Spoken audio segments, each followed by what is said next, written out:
श्री सीतारामचंद्राभ्यां नमः। श्रीमद्वाल्मीकि रामायण अयोध्याकांडम चतुर्थः सर्गः। विषय श्री राम का माता को समाचार बताना और माता से आशीर्वाद पाकर लक्ष्मण से प्रेम पूर्वक वार्तालाप करना। गतेश्वत नृपो भूया पौरेषु सह मंत्रिभिः मंत्रयित्वा ततश्चक्रे निश्चयज्ञ सह निश्चयम् स्वः एव पुष्यो भविता श्व अभिषेच्युस्तु मे सुतः रामो राजीव पत्राक्षो युवराज इति प्रभु। अर्थात राजसभा से पूर्ववासियों के चले जाने पर कार्य सिद्धि के योग्य देश काल के नियम को जानने वाले प्रभावशाली नरेश ने पुनः मंत्रियों के साथ सलाह करके यह निश्चय किया कि कल ही पुष्य नक्षत्र होगा, अतः कल ही मुझे अपनी पुत्र कमल नयन श्री राम का युवराज के पद पर अभिषेक कर देना चाहिए। अथान्तर्गृहमाविश्य राजा दशरथस्तदा सूतमा मंत्रयामास रामं पुनरिहानाय। अर्थात तदनंतर अंतःपुर में जाकर महाराज दशरथ ने सूत को बुलाया और आज्ञा दी, जाओ श्री राम को एक बार फिर यहाँ बुला लाओ। प्रतिगृह्य तद्वाक्यं सूतः पुनरुपाययौ रामस्य भवनं शीघ्रं राममानयितुं पुनः। अर्थात उनकी आज्ञा श्रोधार्य करके सुमंत्र श्री राम को शीघ्र बुला लाने के लिए पुनः उनके महल में गए। द्वास्त्वरावेदितं तस्य रामाय गनं पुनः श्रुत्वैव चापि रामस्तं प्राप्तं शंकान्वितोऽभवत्। अर्थात द्वारपालों ने श्री राम को सुमंत्र के पुनः आगमन की सूचना दी। उनका आगमन सुनते ही श्री राम के मन में संदेह हो गया। प्रवेश्य चैनम त्वरितो रामो वचनं ब्रवीत यदागम न कृत्य ते भूयस्त ब्रूयशेषतः। अर्थात उन्हें भीतर बुलाकर श्री राम ने उनसे बड़ी उतावली के साथ पूछा, आपको पुनः यहाँ आने की क्या आवश्यकता पड़ी, यह पूर्ण रूप से बताइए। तमुवाच ततः सूतो राजा त्वां द्रष्टुमिच्छति श्रुत्वा प्रमाणं तत्र त्वं गमनायेतराय वा। अर्थात तब सूत ने उनसे कहा, महाराज आपसे मिलना चाहते हैं। मेरी इस बात को सुनकर वहाँ जाने या न जाने का निर्णय आप स्वयं करें। इति सूतवचः श्रुत्वा रामो अपि त्वरयान्वितः प्रययौ राजभवनं पुनर्द्रष्टुं नरेश्वरम्। अर्थात सूत का यह वचन सुनकर श्री रामचंद्र जी महाराज दशरथ का पुनः दर्शन करने के लिए तुरंत उनके महल की ओर चल दिए। तम श्रुत्वा सम्नुप्राप्तं रामं दशरथो नृपः प्रवेश्यामास गृहं विवक्षुः प्रियमुत्तमम्। अर्थात श्री राम को आया हुआ सुनकर राजा दशरथ ने उनसे तथा उत्तम बात कहने के लिए उन्हें महल के भीतर बुला लिया। प्रविशन्नेव च श्रीमान राघवो भवनं पितुः तदर्श पितरं दूरात् प्राणिपत्य क्रांतलांजलि। अर्थात पिता के भवन में प्रवेश करते ही श्रीमान रघुनाथ जी ने उन्हें देखा और दूर से ही हाथ जोड़कर वे उनके चरणों में पड़ गए। प्रणमन्तं तमुत्थाप्य सम्परिष्वज्य भूमिपः प्रदिश्य चासनं चास्मै रामं च पुनरब्रवीत्। अर्थात प्रणाम करते हुए श्री राम को उठाकर महाराज ने छाती से लगा लिया और उन्हें बैठने के लिए आसन देकर पुनः उनसे इस प्रकार कहना आरंभ किया।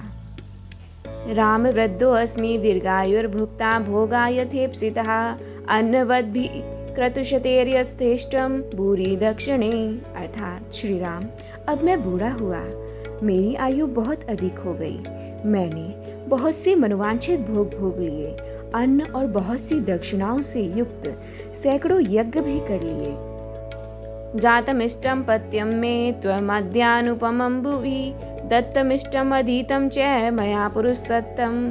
अर्थात पुरुषोत्तम तो मेरे परम प्रिय अभिष्ट संतान के रूप में प्राप्त हुए, जिसकी इस भूमंडल में कहीं उपमा नहीं है। मैंने दान यज्ञ और स्वाध्याय भी कर लिए। अनुभूतानि चेष्टानि मया वीर सुखान्यपि देवऋषि पितृविप्राणां नृणो अस्मि तथा आत्मनः। अर्थात वीर, मैंने अभिष्ट सुखों का भी अनुभव कर लिया। मैं देवता, ऋषि, पितृ और ब्राह्मणों के तथा अपने ऋण से भी उऋण हो गया। न किंचिन मम कर्तव्यम त्वान्यत्र अभिषेचनात् अतो यत्त्वामहं ब्रूया तन्मे त्वं कर्तुर्महर्षि।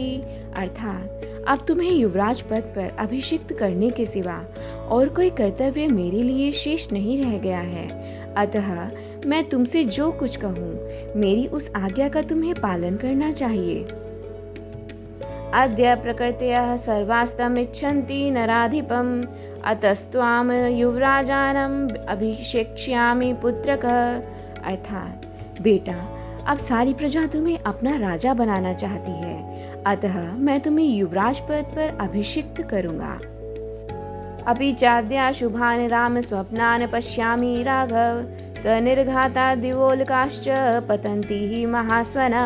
अर्थात रघुकुल नंदन श्री राम, आजकल मुझे बड़े बुरे सपने दिखाई देते हैं। दिन में वज्रपात के साथ साथ बड़ा भयंकर शब्द करने वाली उल्काएं भी गिर रही हैं। अवशब्दब्धं च मे राम नक्षत्रं दारुण ग्रहे आवेदयन्ति दैवज्ञाः सूर्यंगारक राहु भी। अर्थात श्री राम, ज्योतिषियों का कहना है कि मेरे जन्म नक्षत्र को सूर्य, मंगल और राहु नामक भयंकर ग्रहों ने आक्रांत कर लिया है। प्रायेण च निमित्तानां दृशानां समुद्भवे राजा ही मृत्युन्माप्नोति घोराम चापदमृच्छति। अर्थात ऐसे अशुभ लक्षणों का प्राकट्य होने पर प्रायः राजा घोर आपत्ति में पड़ जाता है और अंततो गत्वा उसकी मृत्यु भी हो जाती है। तद यावदेव मे चेतो न विमुह्यति राघव तावदेवाभिषिञ्चस्व चला ही प्राणिनाम मति। अर्थात अतः रघुनंदन, जब तक मेरे चित्त में मोह नहीं छा जाता तब तक ही तुम युवराज पद पर अपना अभिषेक करा लो, क्योंकि प्राणियों की बुद्धि चंचल होती है। अद्य चंद्रो अभ्युपगमत पुष्यात पूर्वं पुनर्वसुं श्वः पुष्य योगम नियतम वक्ष्यन्ते दैव चिंतिकः। अर्थात आज चंद्रमा पुष्य से एक नक्षत्र पहले पुनर्वसु पर विराजमान है, अतः निश्चय ही कल वे पुष्य नक्षत्र पर रहेंगे, ऐसा ज्योतिषी कहते हैं।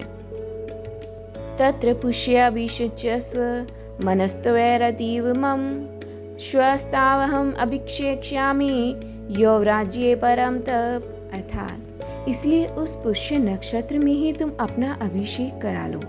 शत्रुओं का संताप देने वाले वीर, मेरा मन इस कार्य में बहुत शीघ्रता करने को कहता है, इस कारण कल अवश्य ही मैं तुम्हारा युवराज पद पर अभिषेक कर दूंगा।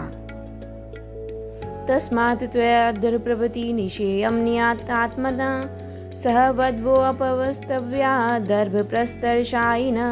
अर्थात अतः तुम इस समय से लेकर सारी रात इंद्रिय संयम पूर्वक रहते हुए वधू सीता के साथ उपवास करो और कुश की सैया पर सो।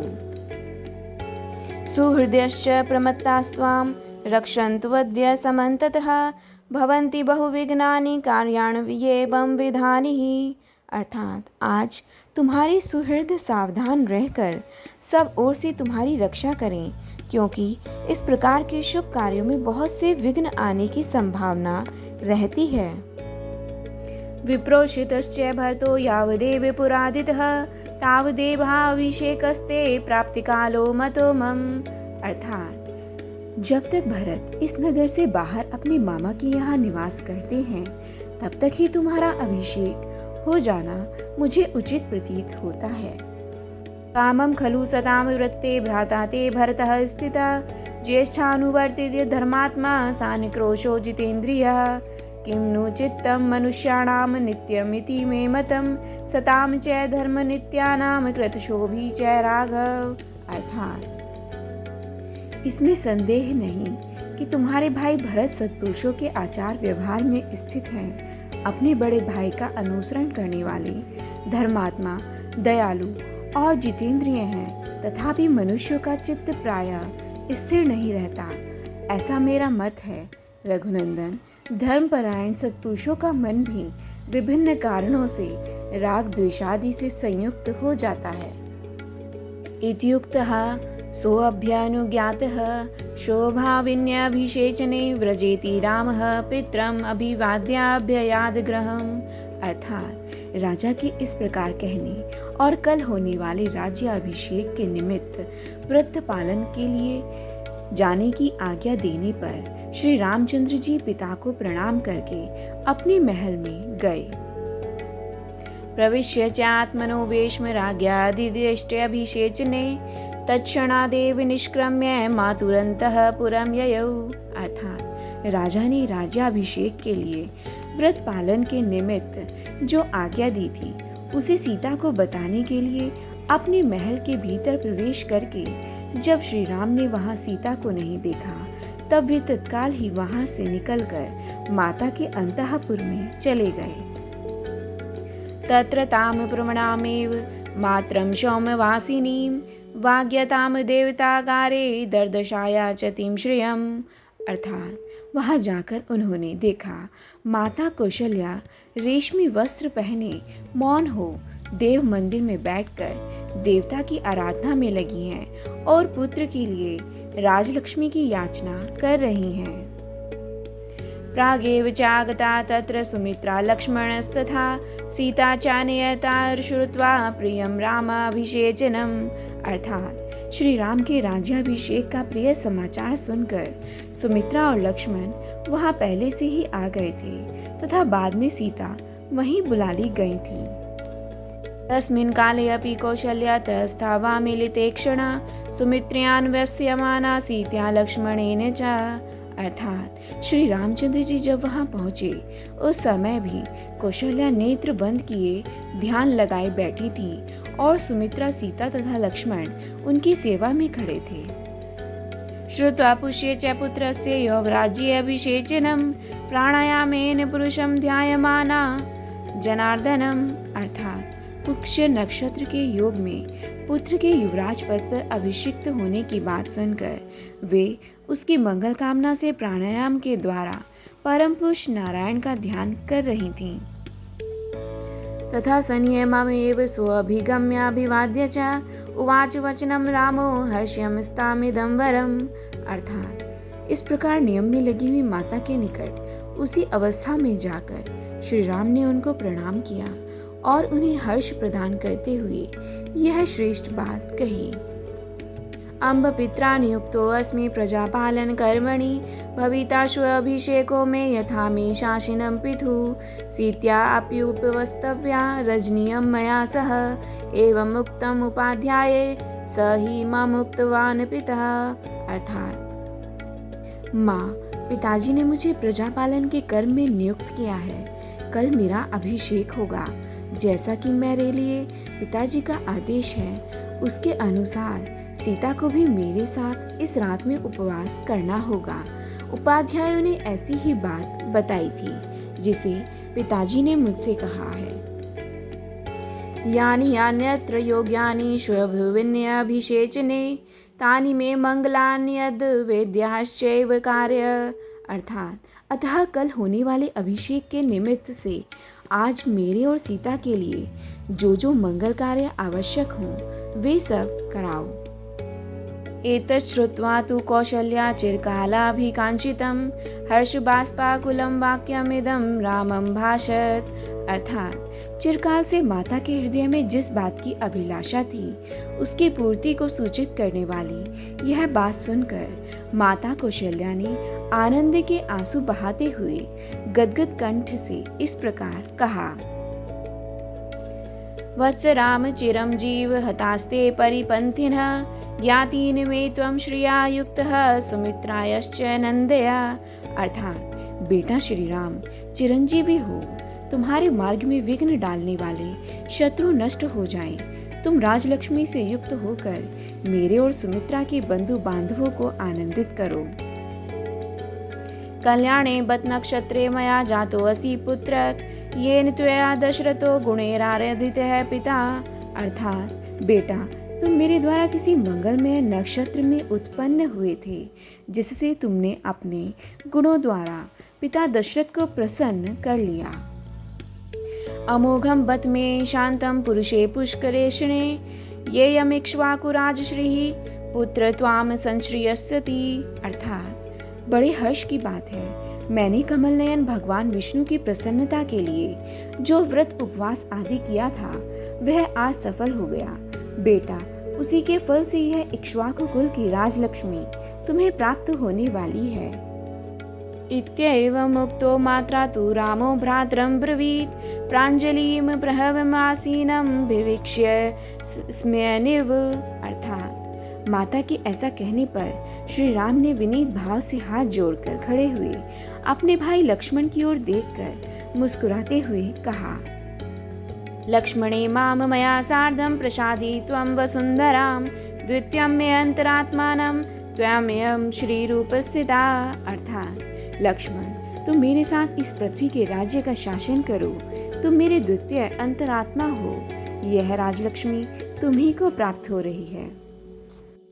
सौमित्रे भुक्षो भोगास्त्वं मिष्टान राज्य फलानि जीवितं चापि राज्यं च त्वदर्थम अभिकाम्ये, अर्थात सुमित्रा नंदन, तुम अभिष्ट भोगों और राज्य के श्रेष्ठ फलों का उपभोग करो, तुम्हारे लिए ही मैं इस जीवन तथा राज्य की अभिलाषा करता हूँ। युक्त्वा लक्ष्मणं रामो मात्राभिवाद्य च अभ्यानुज्ञाप्य सीतां च ययौ स्वं च निवेशनम्, अर्थात लक्ष्मण से ऐसा कहकर श्री राम ने दोनों माताओं को प्रणाम किया और सीता को भी साथ चलने की आज्ञा दिलाकर वे उनको लिए अपने महल में चले गए।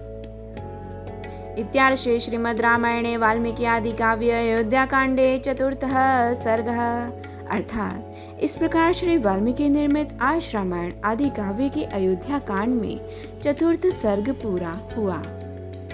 जय जय राम सीता राम, जय जय अवधपति श्री